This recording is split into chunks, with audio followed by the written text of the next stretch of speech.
You're listening to the Thrive Podcast, where every week we dive into a practical, tactical tip to bring you from a life of simply surviving to thriving. It's personal development for the everyday girl who is done with coasting through her days, done with feeling like she's missing out on the deeper meaning of her own life, and done with mediocrity once and for all. Because it's not enough to simply survive. You deserve to thrive. I just can't do this anymore.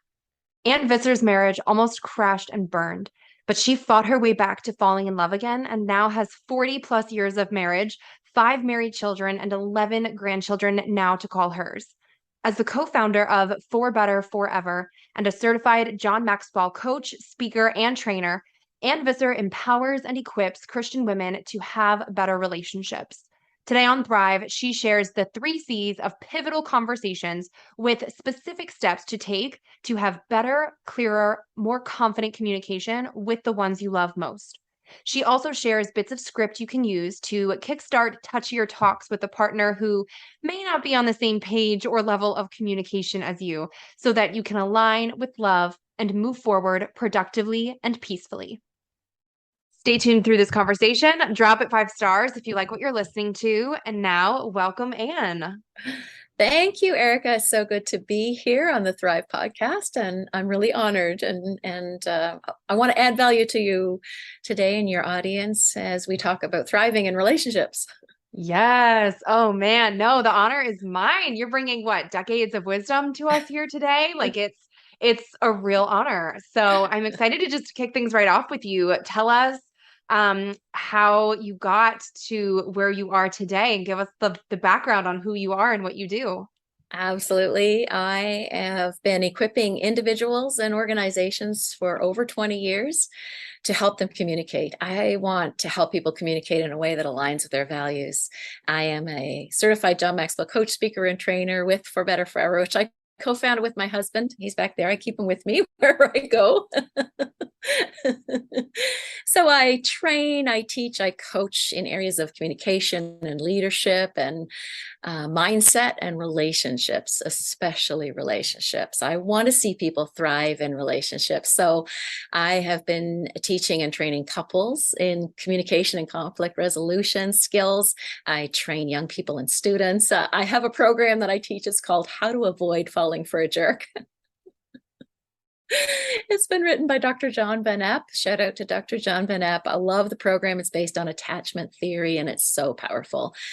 And I had the opportunity to travel to Paraguay with John Maxwell himself and teach values-based leadership skills to students, junior high students in Paraguay. What a treat that was. It was amazing. And I have the most amazing job, Eric. I get to go into our jail, our local jail here, and I have trained there. And I also train addicts in a recovery home, teaching them how to change from the inside out with personal growth and relationship values and principles to support their sobriety, because we know that their environment is critical to their sobriety. And so I get to teach them how to have healthy relationships, because some of them don't know what that looks like or what toxic looks like. And so we talk about that. And so I'm so privileged to be involved in people's life. I also have a membership for Christian women called the Sisterhood Journey membership, which I love. We talk about the 4 lanes of communication: God talk, self-talk, people talk, and leadership talk. Fun fact, I've been married to Malus for over 42 years. And together with his family, we own a family farm on beautiful Prince Edward Island in Canada. And if your audience is familiar with Anne of Green Gables, that fictional story, I live in Anne's land, and it really is as beautiful as Lucy Maud wrote about. That is amazing. Wow, like preteen me just got really excited. It really is that beautiful. And so I love it here, born and raised. And I'm the mom of 5 adult children. Each are married, and I have 11 amazing grandchildren. And I got to spend some time this weekend with my grandchildren, which is just an absolute joy. Wow. Okay, there's so much to unpack there. So I'm so excited for this conversation. This is maybe the clickbaity one, but now I'm curious. how to avoid falling for a jerk. Can you give us like the highlight here of that? Because that right away, I'm like, ooh, I feel like people probably perked up like, ooh, I need to know. Absolutely. Well, he talks about what a jerk looks like, and there are three red flags of a jerk. They don't have the communication skills they need, so they're unskilled. They don't see how their behavior impacts the people around them. And so they do and say things, and they don't see how that really affects the people around them. But underneath it all, they have a persistent resistance to change, is how Dr. Van Epp puts it. And so they don't want to change. They don't see it as change. They need people in their lives who will cater to them. And so when they see that you're sick and tired of doing that, they'll get down on their knees and they'll say that you're walking out the door, and they'll say, I'm so sorry, I'll never do it again. So we call it promises and presents. They make promises, they bring you presents, chocolate and flowers. I'll never do it again. And the girls at the jail have taught me that when you come back that very same day, they're at it again. They're soul sucking, they're toxic, they take everything out of you, they demean you, they manipulate you. This is the jerk personified, and we don't want to be with that kind of toxic in those kinds of toxic relationships. They can be at work, not just personally, but certainly at work as well. And I'm hearing more and more of that, unfortunately, Erica. Well, I think it's safe to say that you did not fall for a jerk since you've been married for 42 years. So bless up for that. But I'm curious if you can kind of bring us all the way back to the pivotal moment in your own marriage, because I know this was a big part of your own story and kind of like what got you started on this path for really leaning into what makes for clear and honest and effective communication. So can you bring us all the way back to then and kind of paint the scene for what happened for you personally that really like kickstarted all of this and really helped your marriage too? Absolutely. And it's one of the reasons why I'm so passionate about doing what I'm doing and equipping people to communicate well, because I still remember the moment that changed everything for us and for me. I was on a date with my husband. We were sitting in our farm truck outside our favorite restaurant, and we had 5 children in 6 years. So I like to let that land for a minute, because that's one of the reasons why we were challenged. And my husband was working long hours as a farmer, and I often felt like a single mom. And so we were arguing. We would go around and around the same old thing, but never really resolve anything. And so I got to a place where I didn't have any hope for change, because what we were doing was not working. And I was so hurt. And on this particular night, I had reached the end of my rope, and I looked at him and I said, I can't do this anymore. And I could see the panic in his eyes. And he said, what do you mean you can't do this anymore? And I said, I can't do marriage like this anymore. We just keep hurting each other. We're not resolving anything. And this particular night, it landed in a good place with him. Maybe because of the way I said it, it disrupted our thoughts and our ideas about where we were as a couple and in our marriage. But for the first time in a long time, then he shared his pain with me. And Erica, to be honest with you, I missed that. I hadn't seen his pain. I had been so wrapped up in our children and in my own pain that I missed his pain. And for the first time in a long time, I heard his heart. And that night we recommitted to each other, and we said, we're going to get the help that we need in order to get well. And by the way, I just want to say to your audience, I think it's the bravest thing in the world that we can do, to say, I need help, and to go get help. It's not shameful. It's the bravest thing. And I've told my kids over and over again, get help when you need it. We need help in business. We need help in life. We need help in relationships. We need help at work. Get help. But it was all because of this one pivotal conversation. And I know that pivotal conversations aren't just for married couples. I share this with your audience and with my people, because if they struggle with having these not so much fun, but oh so necessary conversations, I get it. I didn't know how to communicate in a healthy way. I didn't know how to fight or conflict in a healthy way. Not with anyone, not with my spouse, but not with my kids either, or with my friends.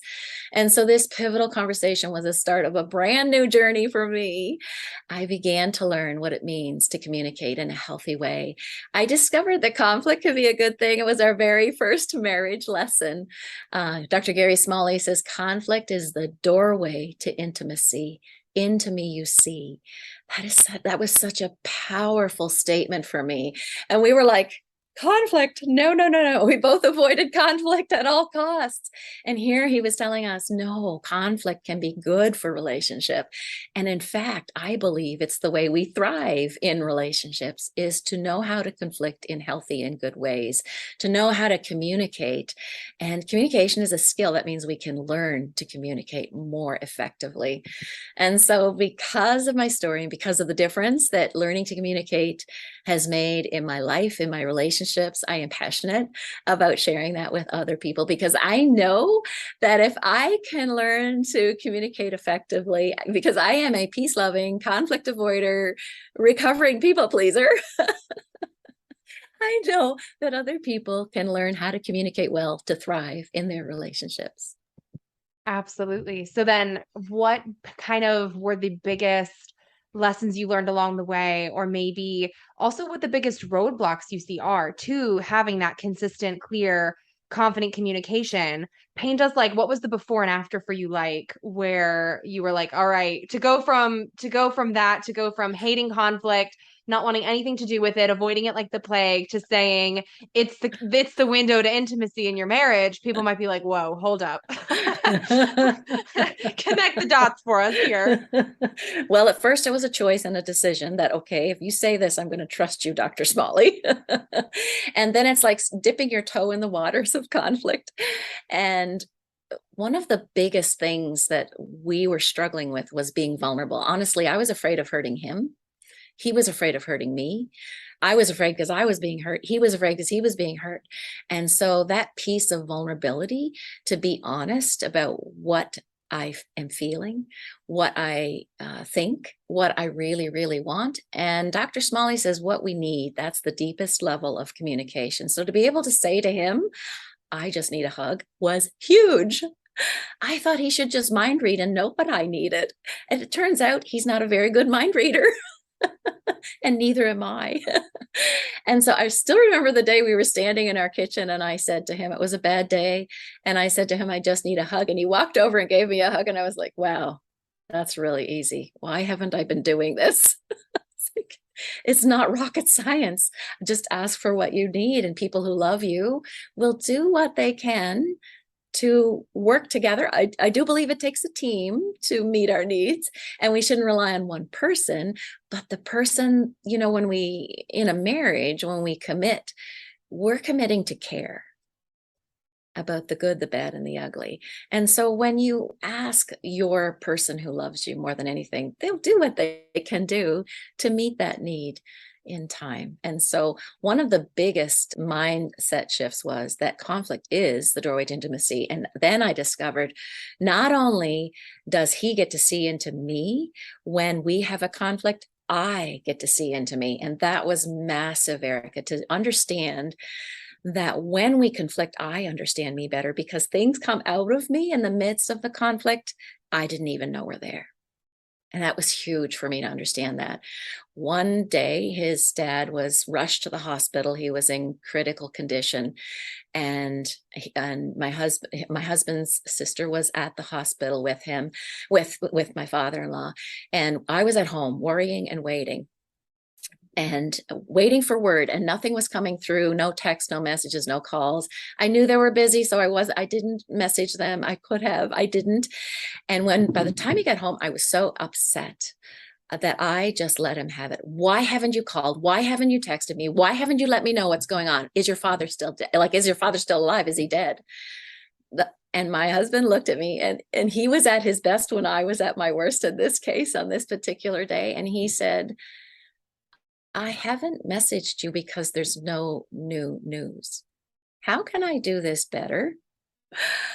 And I wasn't ready to give up yet. I was still mad. And I said, I just need you to text me. I need you to message me. I need you to let me know what's going on. I have never felt like I'm a part of this family. I just need to feel like I'm a part of this family. And as soon as that fell out of my mouth, I was like, oh, there's more to this conversation than your dad's sick. There's this other piece that I've never felt like I belong to this family. That was huge for me. I'd already thought I'd worked through some of that stuff, and I had, but there was another level and another layer to work through again. And just being able to have that conversation enabled me to go within to hear what was really on my heart and what was really bothering me that day, not only as dad, but my heart as well. So good. Okay, give us some more of these marriage mindsets here because this is golden. I feel like the light bulbs are going off for people right now like, "Oh, that makes sense." You had asked, why do we put off having these important conversations? So I want to give you some of the reasons that I've seen in 20 years of working with women and couples. My women are incredibly kind, and they're so kind-hearted, and they're so agreeable. They don't like conflict. And so they're taught also to be nice, be the good girls. And so they want to keep the peace. And so they don't have the conflict. So that's one of the reasons why we put off those conversations. Another one is that vulnerability piece, because if I tell you who I am and you don't like what I tell you, it's risky being vulnerable, right? And so it can be hard to be vulnerable. I truly believe it's the only way to intimacy and to closeness. Another reason why we put it off is we don't know what to say. I find, especially as women, we are wearing so many hats. We are so busy. We leave so little margin for ourselves to think and to reflect. And I believe that the thinking and the reflecting is important so that I know what it is I truly want. So when we get into the middle of a pivotal conversation and somebody says, well, what is it that you want? We kind of freeze and wait a minute, I'm not sure what I really want. I think that's another reason why we put them off. We're not sure what to say. And another reason why we put them off is because, if it hasn't gone well in the past, I'm hesitant to step into those waters again and to really risk being hurt again. And so that's another reason why we put them off. I call it the 3 C's of pivotal conversation. And the first C is to check emotion. And I think it's one of the most important parts of pivotal conversations, because when I check my emotions, I can go within to understand, what am I thinking? What am I feeling? What's troubling me right now? What's troubling me? And then what is it that I really want? And I get my people to sit and journal through those questions to prepare for a pivotal conversation. Because here's the thing, often those pivotal conversations, they come up multiple times. It's not a one-time thing, right? Oh, we've been here before. We've had this conversation before. So there is time to sit down and to think about, what am I thinking? What am I feeling? And it validates those feelings so that we don't have to necessarily act on those feelings, because when I was at my worst and I acted on that feeling, it was loud, it was messy. It wasn't the best pivotal conversation, but I got to where I needed to go to understand me with an understanding man, thankfully. So checking these emotions is incredibly helpful so that we can step into a conversation then. And I call it the second C, is to communicate and clarify. To communicate then those feelings, those thoughts, what it is that I really want, and then invite feedback. Invite that person to share, how are you feeling? What's going on for you? Like, what are you thinking about this? And when we can invite that feedback, it becomes a dialogue, not a monologue. And I think that's what we're looking for. We're looking for that dialogue. By the way, I say that these 3 C's of pivotal conversations are not for toxic people. You're not vulnerable with toxic people. You need to have some guardrails with toxic people. And so this is for people who are relatively healthy. I mean, we're all messy, but we're not all toxic. And so we want to invite that feedback. I say timing is really important for that pivotal conversation. I've caught myself before wanting to have that conversation as my husband is rushing out the door, trying to get to work on time. He's the boss. He needs to be there on time. It's important. And that's not a good time for a pivotal conversation. It's frustrating for both people. You don't get to where you need to go when the timing is poor. I say be assertive, not attacking, but not avoiding either.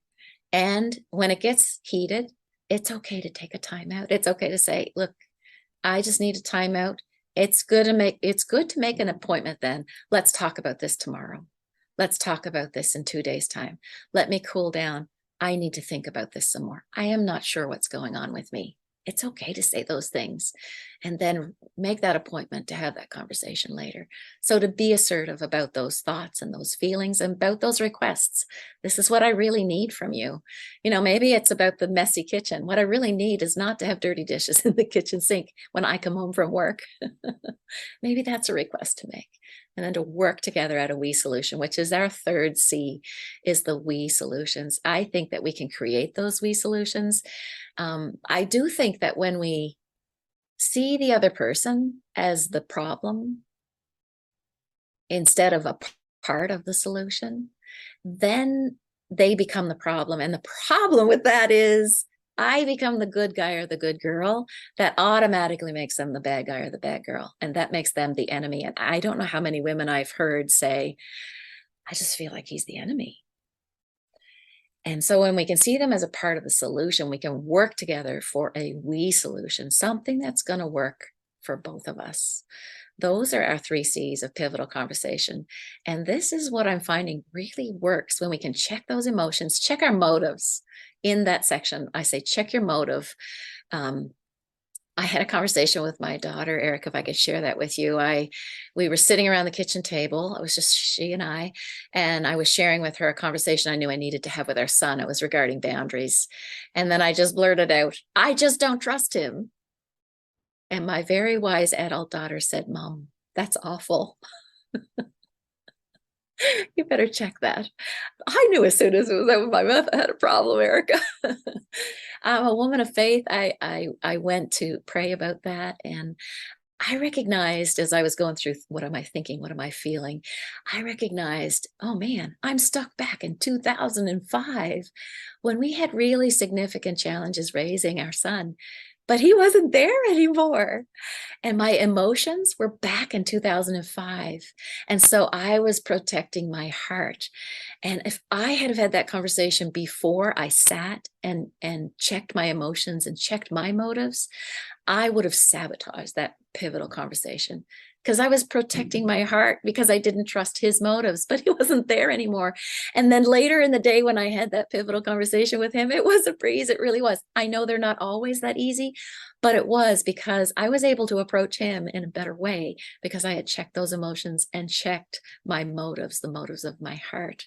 So we say, check your emotions, communicate and clarify, and then create those we solutions. I love that. And it reminds me of a metaphor, or I guess it's not a metaphor, but it's a story my mom had always told me growing up with regards to relationships, where she had always said, you have to think of it like you're playing like a volleyball match or a badminton match. And we always will put our partner on the other side of the net instead of our problem on the other side of the net. And instead of it being you on one side, your partner on the other, against each other, it should be you on the same side of the net with your problem on the other side, and you together are figuring out how to best attack it instead of it being something that is coming between the two of you. And I was always like, man, that's really smart. And that's always just a little nugget in the back of my brain anytime my husband and I are going at it, where I'm like, okay, you're actually on the same team, like you're in this together. And if you can separate the issue at hand and put that away and say, how do we together come and attack this? Oh man, that little shift right there can really make a difference. Are you a volleyball player, Erica? No, I played for like maybe a year or two in junior high. So We were a family of volleyball players. You were talking to the right person. My husband put a sand court in my backyard. so you get this analogy really well. I do, right? You serve it, you bump it, you're passing it, it's Bump going that back spike, up. baby. Yeah, yeah. And then the problem's on the other side, spike it down to the other side. Love it, Erica. That's brilliant. Yeah. I'm curious if you have advice for any listeners who maybe attempt a similar conversation with their spouse to what you had with your husband, where you kind of had this pivotal moment, brought it up to their attention. And I feel like a big thing in your story was how it was received so well. And I'm sure Mhm. there's people listening who maybe have tried a conversation or want to, but it's not necessarily received well. So I would Mm. love to hear your advice on what to do in that situation, especially if it's like a repeat occurrence or a repeat conversation that just feels like it's stuck in Groundhog Day. Yes, thank you for that question, because I don't want to give your audience the idea that this was easy. It was not. That conversation changed everything. And then we made a choice to walk the process. And the process through was in one particular case, there was pain from our past that we had to deal with, where we had multiple conversations about the same thing. I needed a mindset shift. He was struggling with something from his past, and I needed a mindset shift that I'm going to work with you together. I'm going to be on the same side of the net. I'm going to be on the same side with you about this.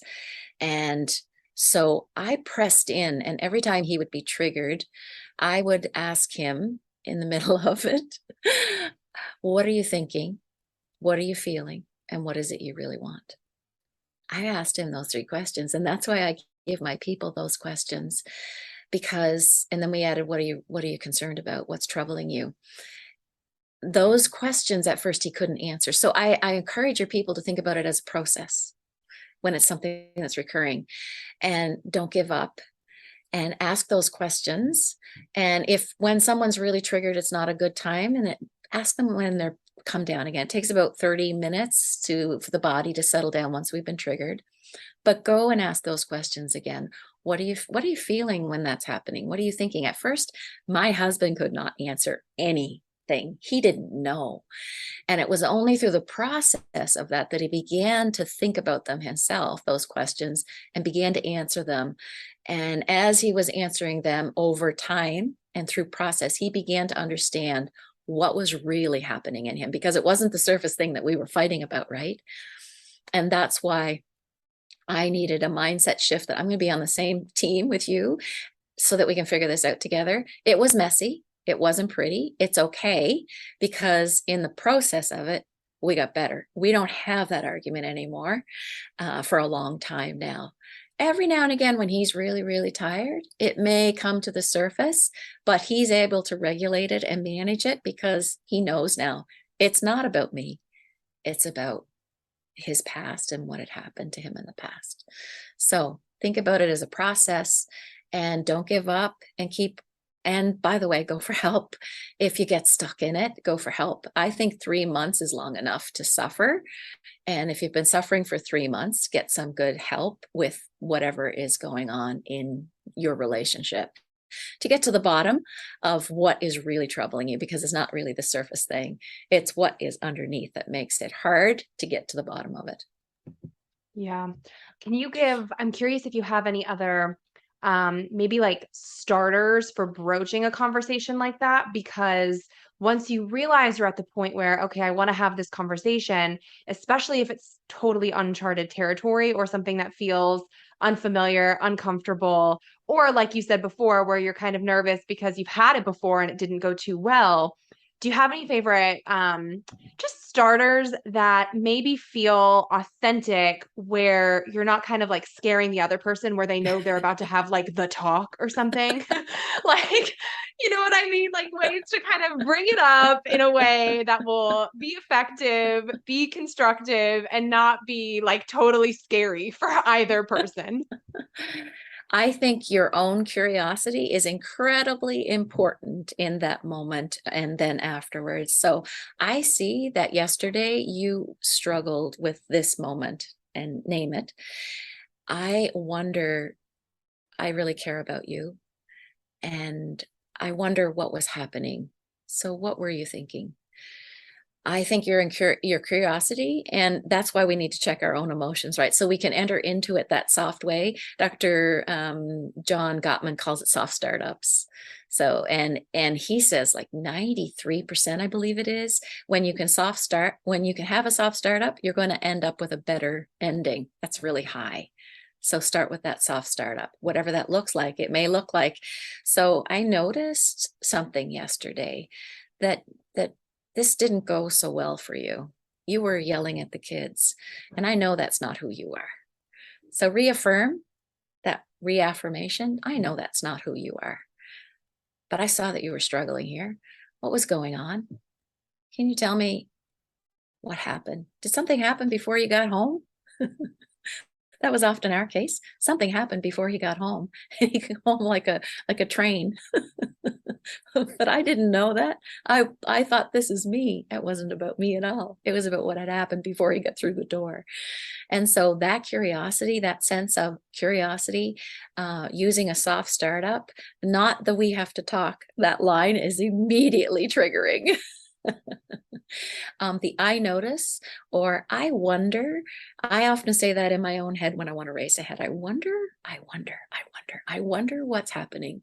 I wonder what he's feeling. I wonder what he's thinking.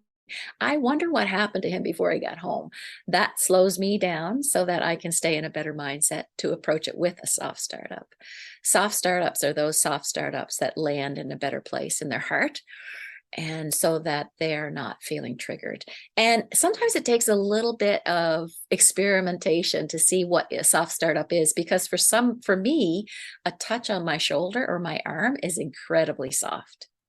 Now, I know from the women at the jail, they don't want you near them.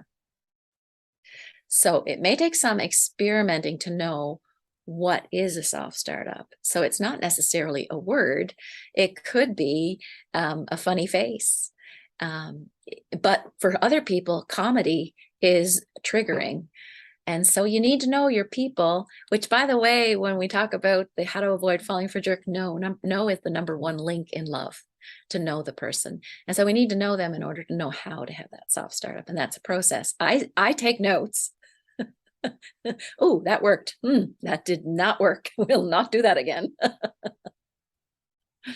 What about if people find themselves in entirely different communication styles with their partner, where one person is more of like the communication junkie, really intuitive, really into it, really into this sort of thing, and the other person is maybe a little bit more closed off or just kind of more traditional, so to speak. I got my air quotes up, or just kind of more like this is ridiculous, not into therapy, not into grow whatever, it's just blowing it off, where it feels like there's some communication disconnect there. Is there a way that you would advise people to kind of bridge that gap in a peaceful way? I would say what I would say to my partner, I notice that what we're doing isn't working. I notice that you like to communicate this way, and I want to honor that. I notice that I like to communicate this way, and I want to honor myself. I can't give up who I am.